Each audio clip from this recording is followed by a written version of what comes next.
Well, they are a couple of Cleveland success stories. We've told you about two tech startups thriving despite the pandemic. Both are headquartered right here in the land. But just like in many other walks of life, our communities of color are left behind in tech as well. In this News 5 original, Kevin Barry introduces us to the growing number of people trying to change that.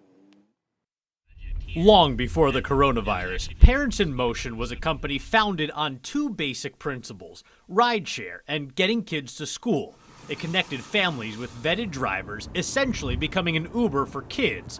It was something most parents and anybody with a rideshare app could understand. And still, when we're explaining new concepts or concepts to people, they question it a lot more. Parents in Motion co-founder Chanel Williams says those reactions were common. Being a Black woman in technology, you literally have to pull every single string in your identity to relate it to someone, to just get to the main fact of why you're even there. It was a barrier she and co-founder Charisma Curry just learned to deal with. They'll say things like, "You thought of this," or as if you're incapable of whatever because whatever biases, unconscious biases that they may have. The problem is those interactions can keep tech company founders like Charisma and Chanel from getting the much needed money they need to build and grow their company that employees and local families rely on.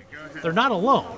Studies show since 2015, Black and Hispanic people who start a company have gotten less than 3% of all the money investors give to startup companies in the United States.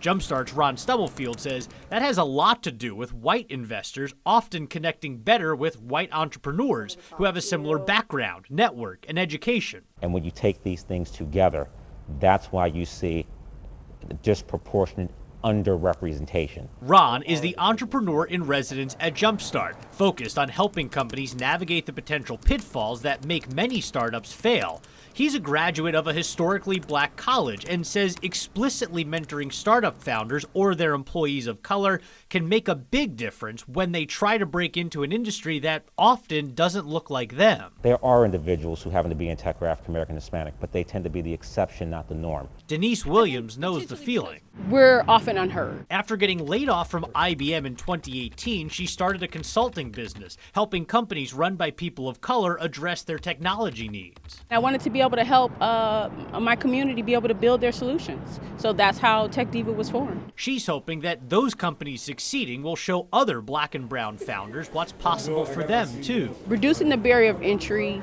allows others to get in and pull others up. There was nobody for me to look up to say, I could do this too, or I could learn programming, or to push me in that space. Mentorship and representation are only part of the battle. They still don't directly address the fact that entrepreneurs of color tend to get significantly fewer investments than their white counterparts.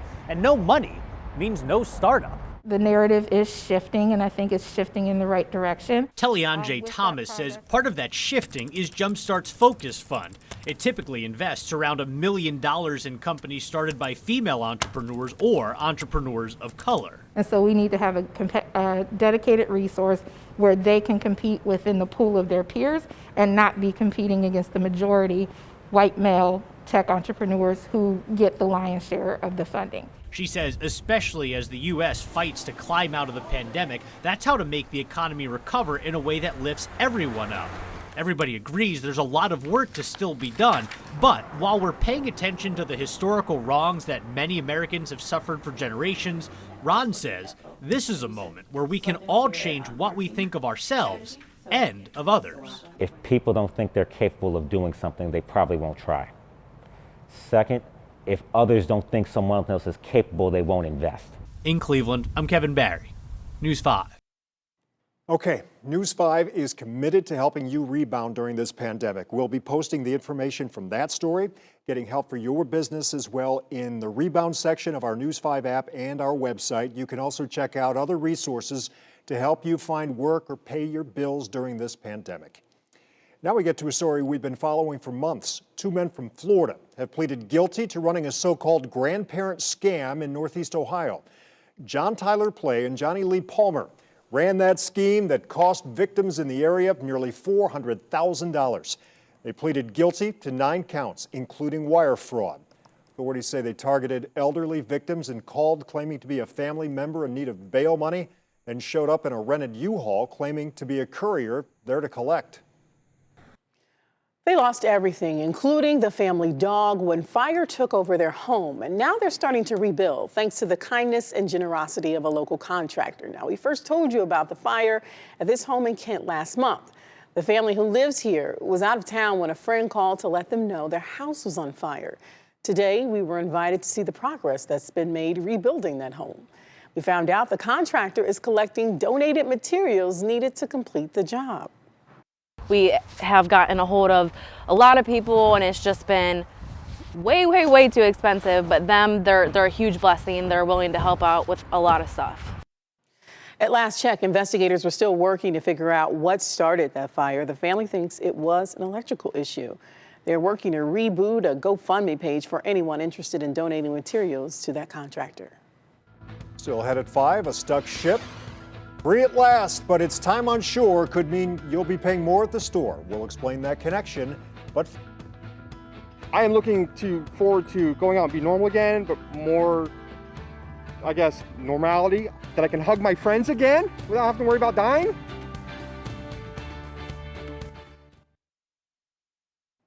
All right, you don't want to hear this, but here it comes. Let's pull the Band-Aid off. We're going to get a little bit of snow Wednesday night into Thursday, but I've got some good news. Hold on. Here's one model, our European model, suggesting that Wednesday night and Thursday we could see an inch or two of snow all the way down to Akron, Canton, and over into Youngstown. Now, remember, the ground is warm, so a lot of that will melt away, but you'll still likely see snow area-wide Wednesday night into at least the Thursday morning rush. But here's the payoff. 6 to 10 days from now, look at where the odds of the big warm-up will be. And that includes all of northern Ohio out into the central and southern plains. So we're going to cool down for a couple of days, but next week, get the beach balls ready. We'll be back.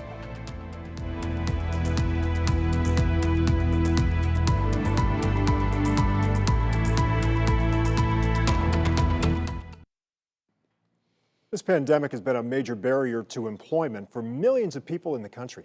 Now, a new report shows colleges could be making things even worse. Right now, more than 6 million Americans say their degrees are being withheld by universities over fees. Now, in some cases, those fees are as little as $25. During an economic crisis like the one we're living in, $25 may as well be $1,000 to some struggling to make ends meet. There are still so many other students who do not have access to, that money right now. And I think that we need to be looking at this at like a bigger picture. So California became the first state to pass a law banning schools from withholding degrees due to college fees, and states including Ohio are now considering such legislation. But advocates are also hoping to see the federal government take even bolder action. With so many more Ohioans now eligible for the virus vaccine, we want to remind you of a story we told you about a few months ago. This vaccine can impact the reading of your mammogram. A breast radiologist at a Cincinnati hospital says it's important to tell your technician if you have recently received the shot. The vaccine can cause swollen lymph nodes, and during mammograms, doctors do look for things like the swelling of lymph nodes as a possible sign of cancer. Depending on which form of the vaccine you get, it's a little bit less with the Pfizer. It's about 10 to 15% with the Moderna, but about 10 to 15% of the people will have a temporary swelling of the lymph nodes. Dr. Hoey says the swelling shows an immune response to the vaccine, adding if you still want to get that mammogram, go for it. They'll deal with the vaccine swelling issues, likely with a follow-up ultrasound. Now to the crisis at the border. A new ABC Ipsos poll showing more than half of Americans disapprove of President Biden's handling of a surge of migrants entering our country. There are now more than 18,000 unaccompanied minors in U.S. government custody, and this surge is expected to continue for at least another 6 months. Documents from the Biden administration show that by September, as many as 26,000 unaccompanied minors could be apprehended crossing the border each month. The White House pointing the finger again today. We are digging out of a broken system over the